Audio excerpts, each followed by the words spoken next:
Hello dear students, welcome back. In our previous session, I have studied about what is aggregate supply, component of aggregate supply and savings function. Today, I am going to discuss another concept of saving function, that is propensity to save. Okay, the last class আমি পঢ়িলো সামগ্রিক যোগান কি হয়, সামগ্রিক যোগানৰ উপাংশখিনি কি হয় এইখিনি বিষয়ে আমি পঢ়িলো। তো লাষ্ট ক্লাছত আমি সেভিংস ফাংশন মানে সঞ্চয় ফলনৰ বিষয়ে পঢ়িছিলো।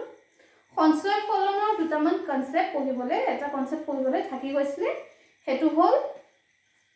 গড় সঞ্চয় প্ৰৱণতা আৰু প্ৰান্তিক সঞ্চয় প্ৰৱণতা। তো এই টপিকটো বিষয়ে আজি আমি ডিসকাস কৰিম আৰু আজি মেবি আমি একদম মেইন টপিকটো equilibrium level of income determination to a video to discuss kori. So first of all we have to know that what is average propensity to save. Average propensity to save refers to the ratio of savings to total income. It indicates, in other words, it indicates that part of income which is saved. Okay, we can calculate average propensity to save by dividing total savings by total income. ঠিক আছে, গড় উপভোগ প্ৰৱণতাই এখন অৰ্থনীতিৰ আয় গড় সঞ্চয় প্ৰৱণতাই এখন অৰ্থনীতিৰ আয় স্তৰ আৰু সঞ্চয়ৰ মাজৰ অনুপাতক দেখায়। অন্য কথাত ক'বলৈ হ'লে আমি ক'ব পাৰোঁ যে গড় সঞ্চয় প্ৰৱণতাই দেখায় যে ইনকামৰ কিমানখিনি পৰ্চন বা কিমানখিনি ভাগ আমি সেভ কৰিম। ঠিক আছে, এতিয়া গড় সঞ্চয় প্ৰৱণতা উলিয়াবলৈ হ'লে আমি মুঠ সঞ্চয়ক মুঠ আয়েৰে ডিভাইড কৰিব লাগিব। ঠিক আছে, তো total savings is simply we can write as total income y, so APS, average propensity to save, equal to S divided by y. Okay, next ahile marginal propensity to save. It refers to the ratio of change in savings to change in income. In other words, it indicates how much change income is saved. Okay, we can calculate MPS by dividing change in savings by change in income. ঠিক আছে,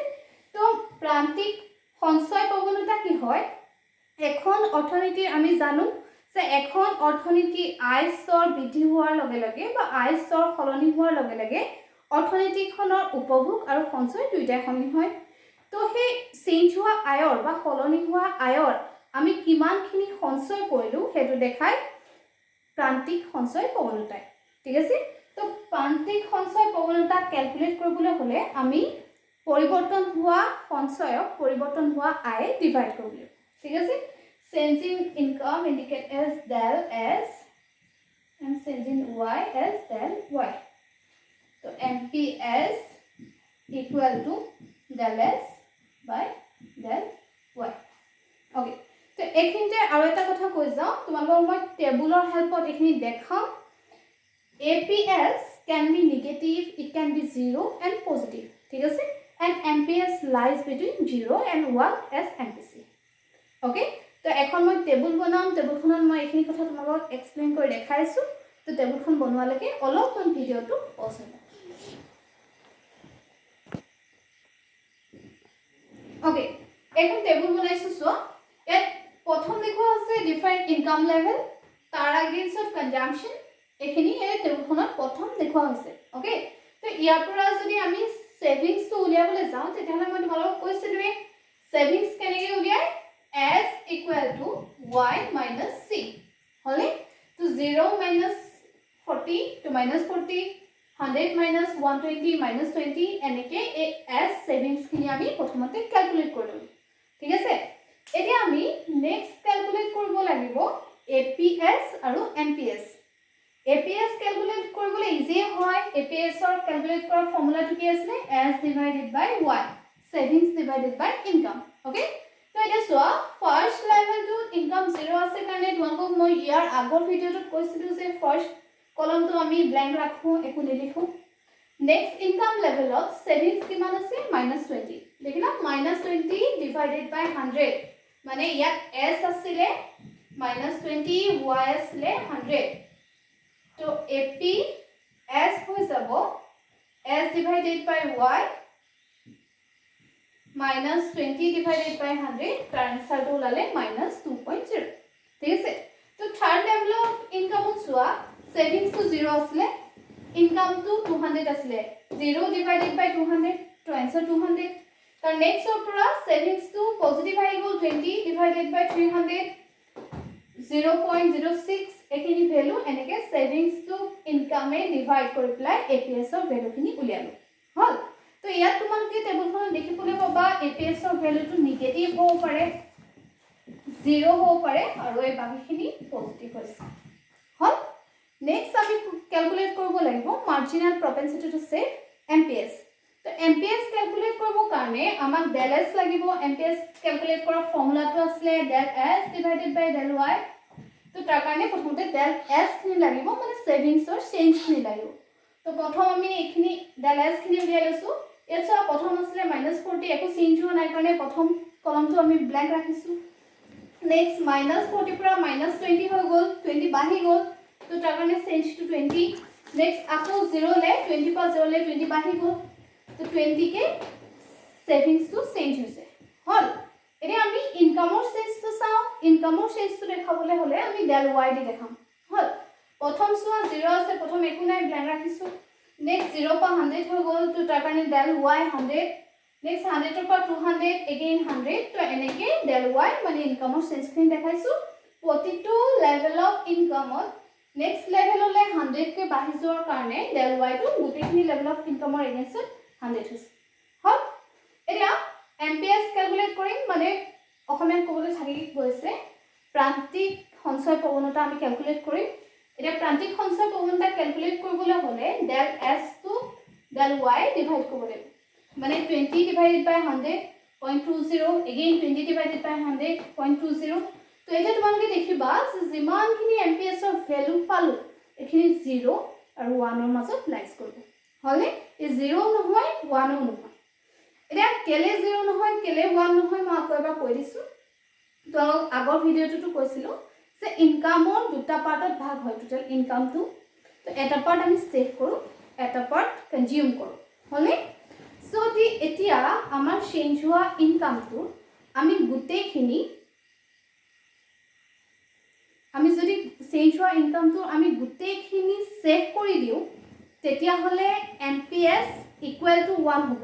বাট আমাৰ change হোৱা ইনকামৰ আমি গোটেইখিনি save কৰিব নোৱাৰো অলপমান হলেতো আমি কনজিউম কৰিব লাগিব ন খৰচ কৰিব লাগিব তো তাৰ কাৰণে এমপিএস কেতিয়াও 1 হ'ব নোৱাৰে ওকে আৰু যদিহে আমাৰ চেঞ্জ হোৱা ইনকামৰ সাপোজ আমাৰ ইনকাম ইনক্ৰিজ হ'ল আৰু ইনকাম ইনক্ৰিজ হোৱা গোটেইখিনি ইনকাম আমি খৰচ কৰি দিলো আমি সেভ নকৰিলো তেতিয়া এমপিএস ইকুৱেল টু 0 হ'ব যেটো হ'ব নোৱাৰে কাৰণ মানুহে যেতিয়া ইনকাম ইনক্ৰিজ হয় আমি এটো এজিউম কৰি লওঁ যে মানুহে তাৰ এটা পাৰ্ট সেভ কৰিব আৰু এটা পাৰ্ট কনজিউম কৰিব তো তাৰ কাৰণে এমপিএস লাইজ বিটুইন 0 and 1 ঠিক আছে তো এখনলৈকে গোটেইখিনি হৈ গ'ল নেক্সট আমি নেক্সট টপিকটো পঢ়িব লাগিব ৰিলেশনশিপ বিটুইন এপিএস এণ্ড এপিসি ঠিক আছে তো হেতু বনাই লোৱালৈকে অলপমান ভিডিওটো পজ হৈ লওক মই এখিনি তেতিয়ালৈকে বহাই দিছো ওকে এই লিখা আছে ৰিলেশনশিপ বিটুইন এপিসি এণ্ড এপিএস গড় উপভোগ প্ৰৱণতা আৰু গড় সঞ্চয় প্ৰৱণতাৰ মাজত সম্পৰ্ক তোমালোকে অসমীয়াত লিখি লোৱা গড় উপভোগ প্ৰৱণতা আৰু গড় সঞ্চয় প্ৰৱণতাৰ মাজত সম্পৰ্ক ওকে তো এতিয়া we know that y equal to c plus s কৈ আছো ইনকামটো দুটা ভাগত ভাগ হ'ব এটা কনজিউম কৰিম আৰু এইটো পাৰ্ট সেভ কৰিম ওকে এই আমাক এপিসি আৰু এপিএস উলিয়াবলে আমাক consumption লাগে সেভিংস লাগে আৰু ইনকাম এইটা লাগে হয়নে তো এটা সাপোজ এটো ধৰি ললো ইকুৱেচন 1 হল এটা ইকুৱেচন 1 টো আমি y এ ডিভাইড কৰিম হল মানে দুইটা পাৰ্ট ইকুৱেচনৰ দুইটা পাৰ্ট আমি y এ ডিভাইড কৰিম এটা চাও এফালে কি হৈ যাব y divided by y equal to c divided by y plus s divided by y এটা আহিলে এতিয়া y divided by y কি হ'ব 1 হ'ব equal to c divided by y plus s divided by y এতিয়া চোৱা c divided by y এটো কভাৰ কিবা এটা বস্তু উলিওৱাৰ ফৰ্মুলা আছিল কি আছিল বাৰু এভাৰেজ প্ৰপেনচিটি টু কনজিউম উলিয়াৰ ফৰ্মুলা আছিলে C divided by Y APC উলিয়াৰ ফৰ্মুলা আছিলে C ডিভাইডেড বাই Y হয়নে তো এটো হৈ যাব C divided by Y equal to APC তেনেকে S ডিভাইডেড বাই Y কিবা এটা উলিয়াৰ ফৰ্মুলা আছিলে কি আছিলে এভাৰেজ প্ৰপেনচিটি টু সেভ উলিয়াৰ ফৰ্মুলা আছিলে S ডিভাইডেড বাই Y হয়নে তো ইয়াৰ ঠাইত লিখিম average propensity to save okay এটো পাই গলো ইকুৱেচন 2 এতিয়া এই ইকুৱেচনটো কি পালো আমি APC APS যদি কৰো তাৰ ভ্যালুটো 1 ৰ সমান ওলাব মই কৈছিলো APC আৰু APS দুটা 0 আৰু 1 ৰ মাজত লাইজ কৰে এতিয়া ইয়াত পালো যে দুটা যদি প্লাস কৰি দিও তাৰ ভ্যালুটো 1 ওলাব হল এতিয়া যদি আমাক ইয়াৰ যিকোনো এটাৰ ভ্যালু দিয়ে তেতিয়াহলে ইটো আমি উলিয়াব পাৰিম তো কেনেকৈ পাৰিম সাপোজ আমাক দিলে APC উলিয়াবলে APC উলিয়াবলে দিলে কি কৰিম আমি 1 minus APS হয়নে তো এটো ললো ইকুৱেচন 3 আৰু APS উলিয়াবলে দিলে কি কৰিম 1 minus APC এটো হ'ল ইকুৱেচন 4 তো এটোই আসলে APC আৰু APS ৰ মাজৰ ৰিলেচন একদম ইজি হয় আমি এটোই উলিয়াবলে গৈ আছো যে APC আৰু APS প্লাস কৰিলে আমি তাৰ ভ্যালুটো 1 পাম ঠিক আছে আৰু যিকোনো এটাৰ ভ্যালু দিলে আমি ইটো উলিয়াব পাৰিম ওকে নেক্সট এতিয়া আমি চাব লাগিব ৰিলেশনশিপ between MPC and MPS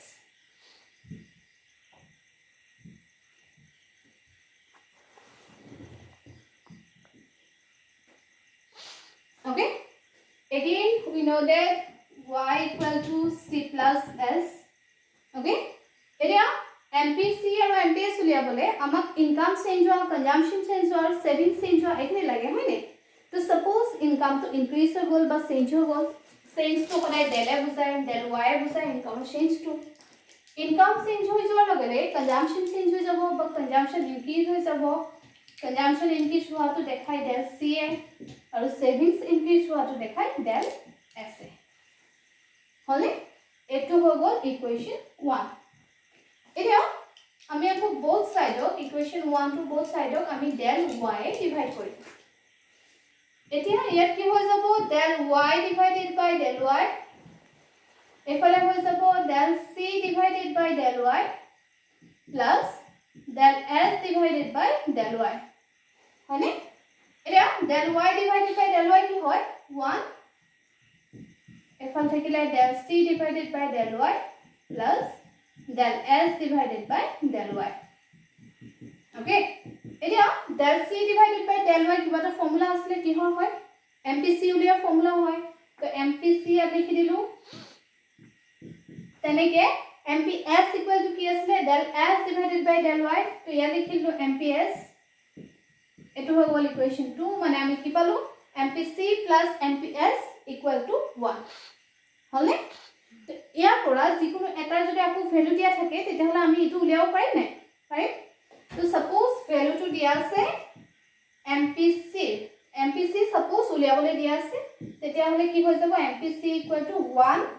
minus MPS ইকুৱেচন 3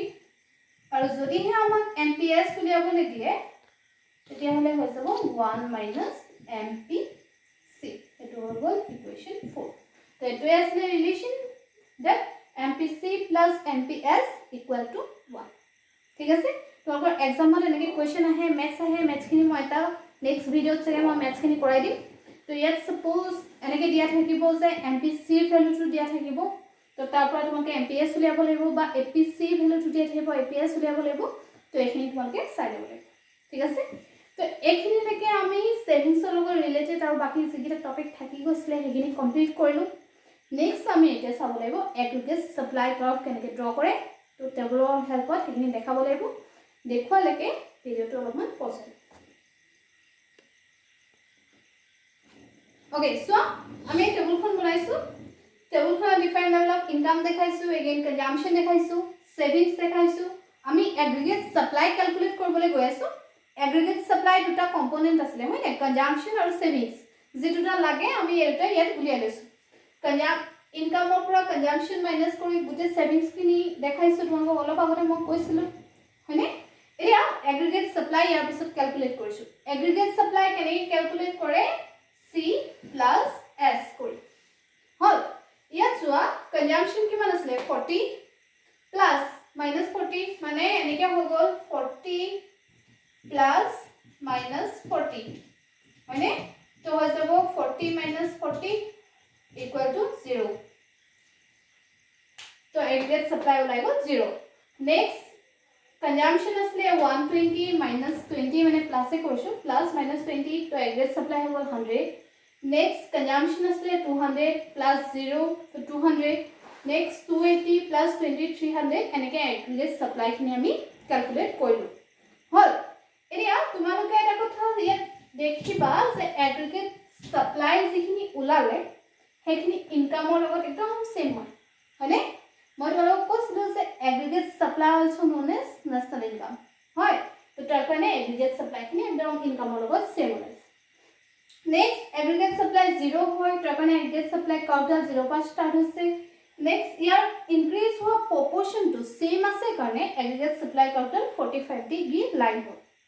হয় তো এডাল হল এগ্ৰিগেট সাপ্লাই কাৰ্ভ তো এডাল 45 ডিগ্ৰী আঁকিব লাগিব তোমালোকে আৰু যেডাল 0 পৰা স্টাৰ্ট হয় तो এখিনি আসলে এগ্রিগেট সাপ্লাই ক্যালকুলেট করা এখন টেবল আর এডাল হৈ গল এগ্রিগেট সাপ্লাই কার্ভ হল এটা আমাক জিমানখিনি লাগে what is aggregate demand component খিনি next what is aggregate supply component খিনি পঢ়িলো এটা একদম প্ৰথম দিনৰ ভিডিওটো স্টাৰ্ট কৰা মেইন টপিকলৈ যাম ইকুইলিব্ৰিয়াম লেভেল অফ ইনকাম আমি কেনেকৈ ডিটাৰমাইন কৰিম এগ্ৰিগেট ডিমান্ড আৰু এগ্ৰিগেট সাপ্লাই ইউজ কৰি হেতু এতিয়া মই দেখাম তো হেখিনি বনাই লোৱালৈকে অলপমান ভিডিওটো পছন্দ ওকে এতিয়া আমি লিখিছো determination of equilibrium level of income অসমীয়া লিখি লবা ভাৰসাম্য আয় স্তৰ নিৰ্ধাৰণ ওকে তো according to Keynes equilibrium level of income refers that level of income where aggregate demand equal to aggregate supply to Keynes কি কৈছিলে Keynes মতে ভাৰসাম্য আয় স্তৰ হেতু স্তৰ হ'ব যত aggregate demand equal to aggregate supply হ'ব হলে একদম সিম্পল হয় আমি ইমানখিনি পঢ়িলো equilibrium level of income হেতু level of income হয় যত aggregate demand equal to aggregate supply হয় হল এতিয়া aggregate demand কেনেকৈ ক্যালকুলেট কৰিছিলো C plus I আৰু aggregate supply to C plus S এতিয়া সো দুইটা ইকুৱেশনৰ দুইটা ফালে C2 আছে যদি এই C2 আৰু C2 কাটি দিও তেতিয়া হলে থাকি যাব I = S মানে ইকুইলিব্ৰিয়াম লেভেল অফ ইনকাম হেতু লেভেল অফ ইনকামো হয় যত সেভিংস = ইনভেষ্টমেন্ট হয় হ'ব যত সঞ্চয় আৰু বিনিয়োগ সমান হয় সেই স্তৰৰ আয় স্তৰক ভাৰসাম্য আয় স্তৰ বুলি কোৱা হয় হলে তে এতিয়া এখিনি এক্সপ্লেইন কৰিব কাৰণে মই টেবুলখন বনাই থৈছো ডায়াগ্ৰাম বনাই থৈছো প্ৰথমতে তোমালোকে টেবুলখন চাই লবা ইয়াৰ ডিফাৰেন্ট লেভেল অফ ইনকাম দেখুৱা আছে ইনকামটো 0 পৰা স্টাৰ্ট হৈছে আৰু ইনক্ৰিজ হৈ গৈ আছে হলে কৈছিলো যে কনজাম্পশন কেতিয়া 0 নহয় কনজাম্পশন সদায় পজিটিভ হয় তো 0 লেভেল অফ কনজাম্পশনৰ টু কনজাম্পশন পজিটিভ হৈছে যেটো হয় তাৰ নামটো কৈছিলো অটোনমাস কনজাম্পশন স্বতন্ত্ৰ উপভোগ তাৰপিছত as income increases consumption also increases consumption increase হৈ গৈ আছে যিমানে আয় বৃদ্ধি হৈ গৈ আছে হল consumption আৰু income আৰু consumptionৰ মাজত ডিফাৰেন্সটো কোৱা হয় সেভিংস হলে তো তাৰ কাৰণে প্ৰথমতে সেভিংসটো নেগেটিভ হৈছে যেতিয়া consumptionটো ইনকামতকৈ বেছি হৈ আছে তেতিয়া সেভিংসটো নেগেটিভ হৈছে প্ৰথম দুটা ইনকাম লেভেলত হল যদি consumption equal to income হৈছে তেতিয়া হলে সেভিংস তো 0 হৈছে দেখিছা নেক্সট যেতিয়া ইনকাম গ্ৰেটাৰ দেন consumption হৈছে তেতিয়া সেভিংস পজিটিভ হৈছে আৰু ইনক্ৰিজ হৈ গৈ আছে এখিনি তোমালোকক বুজাই থোৱা আছে আকৌ অলপমান মনত পেলাই দিছো ইনভেষ্টমেন্ট লওঁতে আমি অটোনমাস ইনভেষ্টমেন্ট লৈছিলো যেটো ইনকাম লেভেলৰ ওপৰত ডিপেন্ড নকৰে ইনকাম ইনক্ৰিজ হওক নহওক ইনভেষ্টমেন্ট সেম থাকে ঠিক আছে তো অটোনমাস ইনভেষ্টমেন্ট তো আমি 40 লৈছিলো তো ইনকাম ইনক্ৰিজ হোৱাৰ পাছতো একদম 40 আছে তা একো চেঞ্জ হোৱা নাই ঠিক আছে তো এতিয়া আমি ইয়াৰ পৰা এগ্ৰিগেট ডিমান্ড ক্যালকুলেট কৰিছো এগ্ৰিগেট ডিমান্ড ক্যালকুলেট কৰাৰ ফৰ্মুলাটো আছিল C + I হলে তো C কিমান আছে 40 প্লাস ইনভেষ্টমেন্ট আছে 40 40 + 40 80 120 প্লাছ 40 160 এনেকৈ চি প্লাছ আই কৰি পেলাই আমি এগ্ৰিগেট ডিমাণ্ডখিনি কেলকুলেট কৰি থৈছোঁ ঠিক আছে নেক্সট আমি কেলকুলেট কৰিছোঁ aggregate supply aggregate supply calculate কৰাৰ ফৰ্মুলাটো আছিলে C plus S consumption plus savings ঠিক আছে এতিয়া কনজাম্পশ্যন কিমান আছে 40 ছেভিংছ আছে -40 দুইটা কাট খাই গ'ল 0 হ'ল 120 -20 100 এনেকৈ দেখাই থোৱা আছে অলপ আগতে দেখাইছিলোঁ এনেকৈ এগ্ৰিগেট ছাপ্লাইখিনি আমি কেলকুলেট কৰোঁ হ'ল এতিয়া আমি চাব লাগিব কোনটো লেভেল অফ ইনকামত aggregate demand equal to aggregate supply হৈছে চোৱা তোমালোকে ইয়াত চোৱা 400 লেভেল অফ ইনকামত এগ্ৰিগেট ডিমাণ্ড কিমান আছে 400 এগ্ৰিগেট ছাপ্লাই কিমান আছে 400 তো 400 লেভেল অফ ইনকামত aggregate demand equal to aggregate supply হৈছেনে নেক্সট চোৱা ছেভিংছ কিমান আছে 40 ইনভেষ্টমেণ্ট কিমান আছে 40 তো ইনভেষ্টমেণ্ট আৰু ছেভিংছ দুইটা সেম হৈছে তো এই 400 লেভেল অফ ইনকামটো হৈ যাব ইকুইলিব্ৰিয়াম লেভেল অফ ইনকাম হল এতিয়া এটো আমি ডায়াগ্ৰামত এক্সপ্ৰেছ কৰিম ওকে এটা চোৱা ডায়াগ্ৰামত প্ৰথমতে এটো ডায়াগ্ৰাম চাই লও এই ডায়াগ্ৰামটো OY এক্সিছত এগ্ৰিগেট ডিমাণ্ড আৰু এগ্ৰিগেট ছাপ্লাই দেখুওৱা হৈছে OX এক্সিছত ইনকাম দেখুওৱা হৈছে ঠিক আছে তো ইয়াত প্ৰথমতে আমি এগ্ৰিগেট ডিমাণ্ড কাউণ্টাৰ লাকিলো তোমালোকক আগতে কাউণ্টাৰ অকাই থোৱা আছে কাউণ্টাৰ কেতিয়াও 0 পৰা ষ্টাৰ্ট নহয় সদায় পজিটিভ পৰা ষ্টাৰ্ট হয় অটোনমাস কনজাম্পশন থকাৰ কাৰণে হল তো কাউণ্টাৰ পজিটিভ পৰা ষ্টাৰ্ট হৈছে হলনে নেক্সট এগ্ৰিগেট ডিমাণ্ড ইনক্ৰিজ হৈছে যিমানে ইনকাম ইনক্ৰিজ হৈছে তাৰ কাৰণে aggregate demand counter upward rising হৈ গৈছে ওকে তো এগ্ৰিগেট ছাপ্লাই আৰু Nestle income same thing aggregate supply এটা অলপ আগতে দেখাইছিলোঁ 0 পৰা ষ্টাৰ্ট হয় আৰু প্ৰপৰ্চনেলি ইনকামটো ইনক্ৰিজ হোৱাৰ কাৰণে সেম ৰেটত ইনকামটো ইনক্ৰিজ হোৱাৰ কাৰণে aggregate supply counter 45 degree line হয় তো এটা 0 পৰা ষ্টাৰ্ট হয় 45 ডিগ্ৰী লাইন হৈছে হল এতিয়া দুইডাল কাৰ্ভে এটা পইণ্টত কাটিছে যেটো সাপোজ আমি ধৰিলো ই পইণ্ট বুলি ধৰিলো তো এই ই পইণ্টটো হৈ গ'ল ইকুইলিব্ৰিয়াম পইণ্ট আৰু এই পইণ্টৰ আৰু এটা নাম আছে যাক কোৱা হয় ইফেক্টিভ ডিমাণ্ড পইণ্ট ওকে তো এই ই পইণ্টৰ পৰা আমি ইনকামলে তললে এডাল যদি লাইন টানি দিও তেতিয়াহলে এই যেটো লেভেল অফ ইনকাম ওলালে OY এটো হৈ যাব ইকুইলিব্ৰিয়াম লেভেল অফ ইনকাম ওকে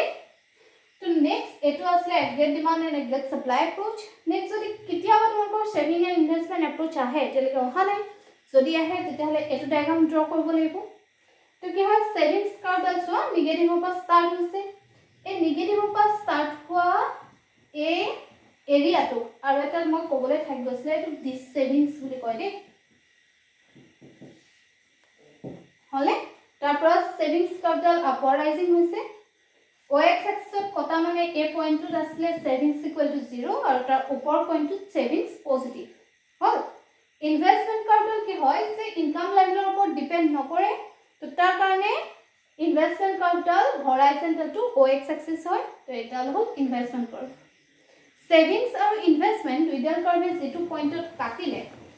ই এটো হৈ যাব ইকুইলিব্ৰিয়াম পইণ্ট আৰু যেটো ইনকাম ডিটাৰমাইন হ'ল OY এটো হৈ যাব ইকুইলিব্ৰিয়াম লেভেল অফ ইনকাম ঠিক আছে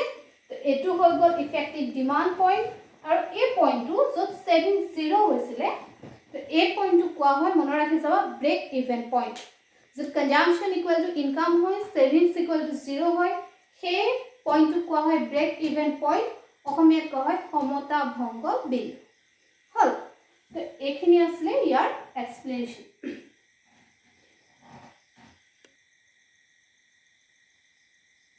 ওকে একেলগে গোটেইখিনি এক্সপ্লেনেশ্যন আমাৰ যিমানখিনি আসলে হৈ গ'ল তোমালোকৰ এক্সামত কোৱেশ্চনটো আহিব হোৱাট ইজ এগ্ৰিগেট ডিমাণ্ড